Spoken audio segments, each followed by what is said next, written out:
Hey guys, Joe Garth here, creator of Brushify.io. In this episode, we're going to be talking about the new Brushify Moon Pack. The Moon Pack lets you create your own lunar landscapes in Unreal Engine 4, all running in real time. In this video, I'm going to be showing you a few tips for how you can modify and extend the Brushify example landscape that comes with the pack. If you find videos like this useful, go to www.brushify.io/bootcamp to get signed onto the mailing list, and don't forget to subscribe to the YouTube channel and you'll get more videos just like this one. All right, let's get started. Okay, so I just loaded a project with the Brushify Moon Pack, and the very first thing I'm going to do is go up to File, Open Level, and I'm just going to go into Brushify, Maps, Moon. And here you can see there are actually two levels. One is the example moon map, and the other is an example for all of the assets. So I'm just going to open up the Assets Moon All level. And as you can see, here are sort of all of the different assets that you get with the moon pack. So you've got these kind of small moon pebbles, which you can use to sort of scatter all over the terrain. There are procedural spawners for all of those, which I'll show you guys later. You've got these sort of four bigger moon rocks. Yeah, and what's really cool about these, if they've got all sorts of imperfections and like little craters and stuff that you wouldn't actually get on normal rocks. So these have been sort of custom textured to make them look like moon rocks and to give them that sort of authenticity. So yeah, we've got four different variations of those. So yeah, and last but not least, we have the alpha brushes. So these are the alpha brushes that you can actually both sculpt with using their textures, or you can place these distance meshes in the far distance. So yeah, if you can see, those are actually just like craters and sort of rolling hills, the typical sort of peppered crater-like hills that you'd get in the distance on the moon's surface. And yeah, these are really great for sort of placing, really detailed-looking craters down, and yeah, just sort of using them to supplement the distance landscape, and also very cheaply. So all of these are using mesh LODs. So as I get further away from them, you can see that they start to reduce the LODs, and then as I get closer, the LODs of course increase. So yeah, all of these assets here come with LODs, which yeah, basically keep them all nicely optimized, keeps the frame rate in check. Yeah, you can also see hovering here the sort of 2D renders of each of the alpha brushes as well. So yeah, that's just a quick overview of all of the different assets. You can hit the bookmark, to see them all at once. And yeah, so next we're going to look at the actual example scene. So again, I'm going to go up to File, Open Level, and we're just going to load the moon map. So this is the Brushify Moon Pack example scene, and I'm just going to scoot around the level a little bit here, so you can see a little bit more of the landscape. You can see that there's pretty much just one directional light, which is coming from the sun, and that's because there's no sort of strong bounce light coming from anywhere else. There's the Earth, but it doesn't really tend to give a strong enough light to have any significance here on the moon. And that's something you can see in various different reference photos from the moon. You always get this very iconic, contrasty look. So yeah, I'm going to scoot around the scene a little bit here. One of the cool things that you can do is you can use the bookmarks. So if you press 1, 2, 3, and 4, you can switch between the various bookmarks and sort of view the scene from different angles. I'm going to move to the sort of center of the scene, and I'm going to click play. I'm going to make sure that my world settings, if you go up to Window, World Settings, and you open this little World Settings dialog right here on the right, go to Game Mode Override and choose Third-Person Game Mode. This will only work if you've created your project with the third-person game mode preset. So that's done when you first create a new project. And then you'll be able to select that third-person game mode here. I'm going to click play. And you can see that now I'm running around the scene. Everything's a little bit floaty, and that's because I've just reduced the time scale by half so that it looks a little bit more lunar-like. Gravity is a bit slowed down, and things take a little bit longer on the moon, and I kind of have to hop around a little bit in order to move on the surface. So yeah, it's really just a bit of fun. Of course, you know, in your game you'll have to tweak your gravity settings to your liking and try and make sure that things are realistic. I'm just going to run over this little hill over here, and this is actually the inside of a crater. You can look down into the crater there. And yeah, I'm going to just leap out the game. What's really cool is that the little earth here is actually just a plane which you can move around. You can see how that works. So yeah, very simple. It doesn't take any resources really. And yeah, the sun is really just using a usual sun flare. It's got some nice little bokeh effects, which you know, sort of lens artifacts, which I think add a bit of realism as well, which is quite cool. And yeah, so pretty much this is just like any other Brushify example map. You can now, from this point, take it and start sculpting the landscape as you see fit. So I'm going to just start, maybe add like a new crater here, and just show you how that works. So I'm going to go to my modes panel, and I'm going to go to landscape. I'm just going to move my details panel all the way down. And then I'm going to make sure that I go on alpha brush. So I'm going to be on sculpt and then alpha. And you can see here there's already a little default alpha texture put in there, but I'm going to hit the little magnifying glass, and that'll bring up right here my content browser. You can also click content browser right there. And I'm going to show and hide the sources panel. This is a little panel on the right, on the left, that you can use to sort of see all of the stuff that's going on in your scene. I'm just going to collapse a few of those windows. And what I want to do is I want to go to content, and then Brushify, and then alpha brushes. And inside that folder, you'll be able to see T_Brushify moon. And that will be the Brushify alpha sculpting brush texture. From there, I can drag and drop that over to the texture slot. And you can see that it's now filled in that texture slot with the information for the alpha brush. I can now choose between the various different texture channels to switch between the 4 different brushes that are included in that alpha brush texture. So I think what's cool is that blue and alpha, the blue and alpha channels are actually these really nice crater alpha brushes. So I'm going to try sculpting one of those down now, and you can see as I move my mouse over the terrain, there's now a little alpha brush that's already appeared. Let's see if we can find a kind of flat area to start kind of sculpting this on. So you'll be able to see that the actual terrain is actually this massive area. This is all one huge landscape right here. So I can really just start sculpting on it. Now I'm going to go to a kind of blank area. Let's see right here. And now I'm going to increase my tool strength. I'm going to set a few of the settings. I'm going to make sure I turn off auto rotate, because that's the kind of thing that you can see that as I move the cursor around, this does a sort of like, it looks a bit like an old school game or something, because it's kind of following the direction of my cursor. It looks a bit like Pac-Man or something.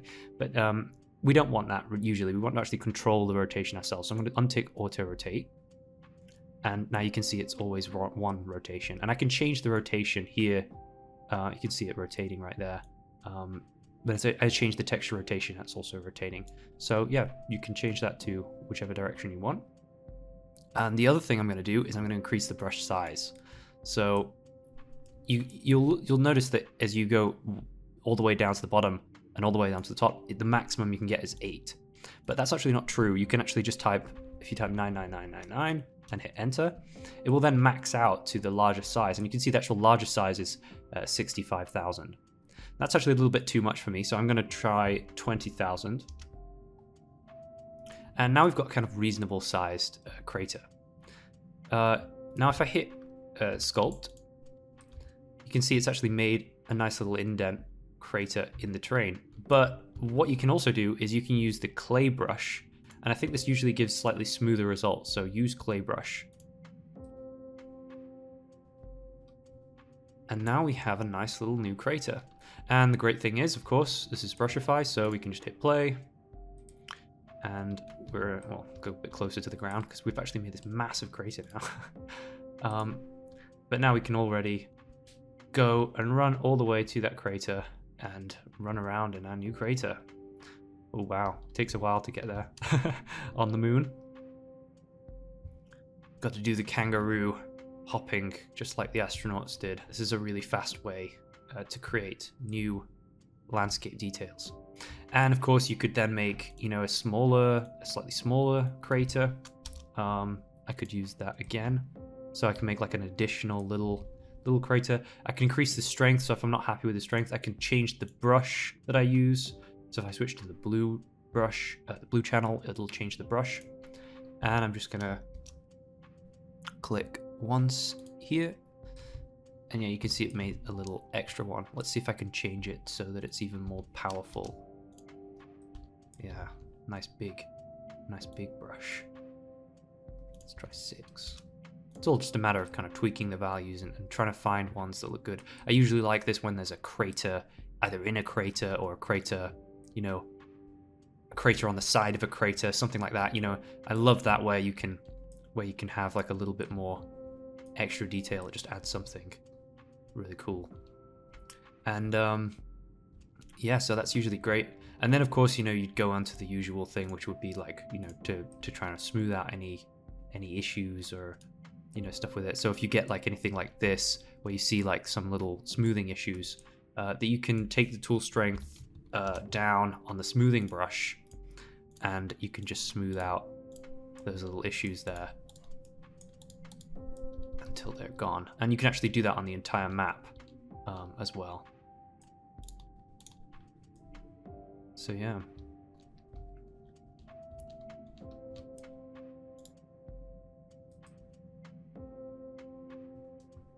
And then of course you can take it to the next level by adding some procedural geometry.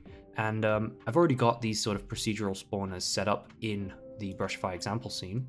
So you can see if you go to World Outliner and you go to these procedural spawners. So we've got different ones. We've got the different ones for different moon rocks, and we've also got for moon pebbles.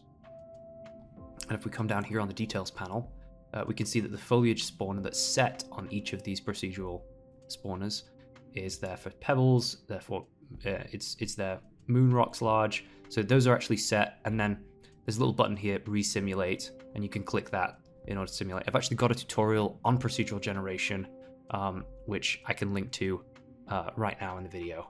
So in the top right, you should see that appearing. Yeah, so what I'm going to do is I'm going to select one of these procedural spawners. I'm going to hold Alt and then drag, and that's just going to duplicate. You can also go to Edit, Duplicate, or hit Control W on the keyboard. And we've just made a new one of these, and we're just going to place that over our new crater that we just made.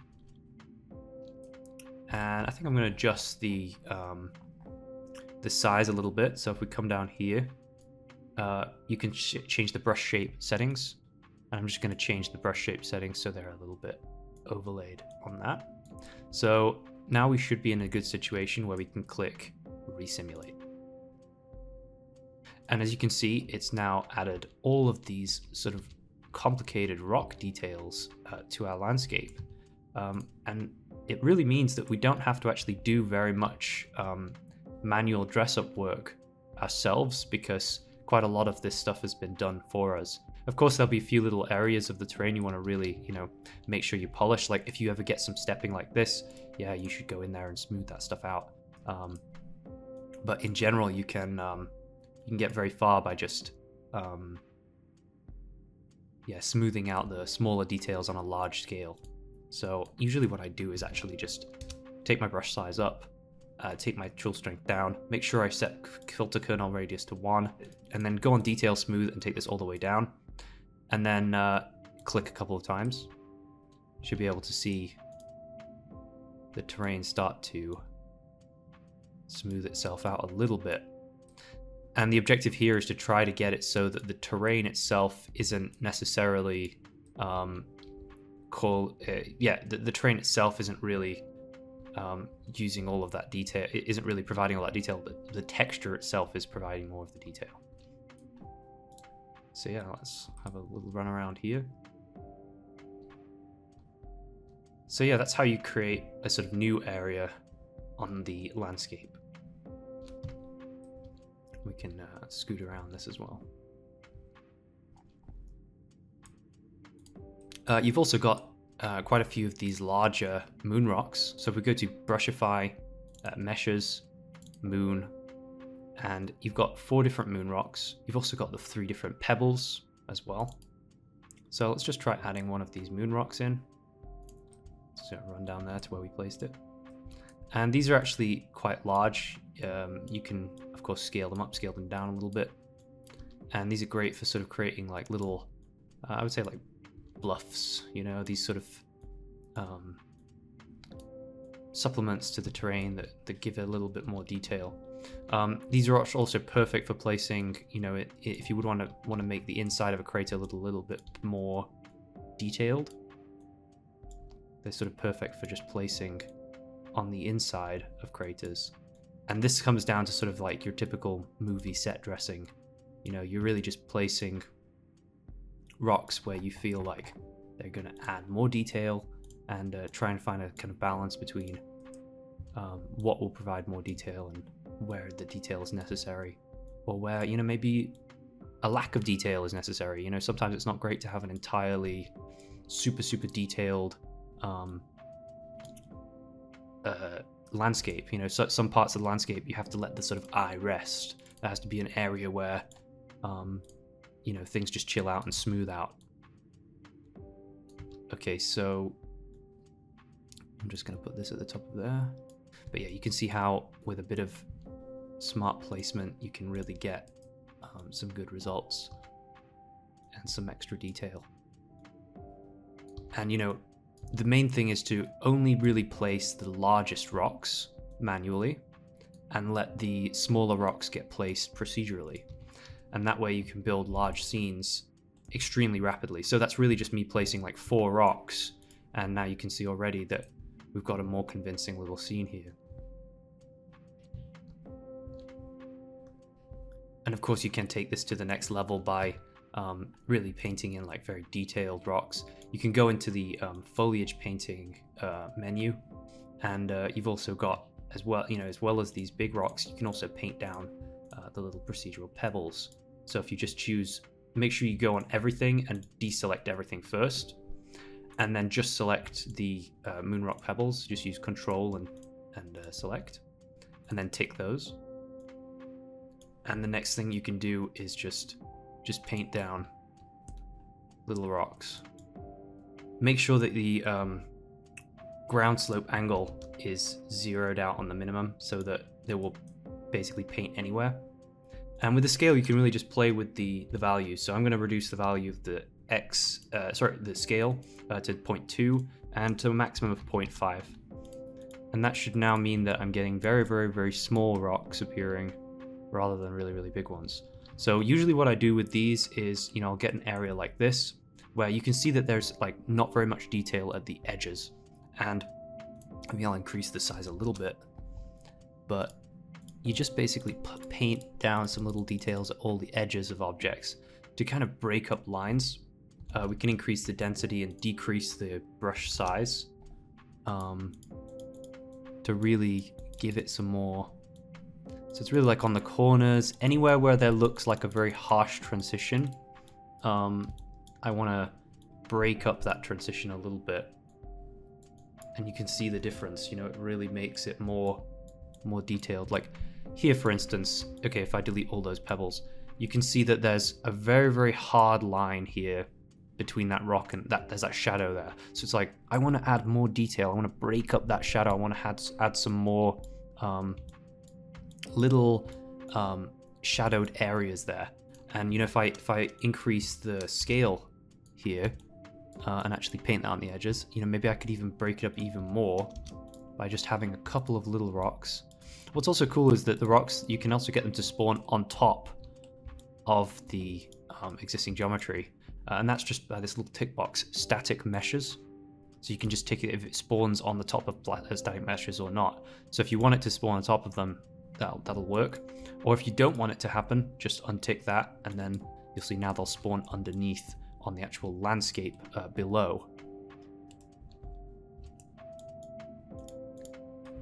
So yeah, that's how you really go about sort of breaking up any boring edges of objects. And that's a lot cheaper than, you know, quite a lot of the time people go with more expensive approaches, like they will try to use stuff like distance fields to add a sort of blending effect to the base of all of the stuff. And those are very nice features, and they're, you know, really great, especially if you're doing something offline rendered. They're perfect.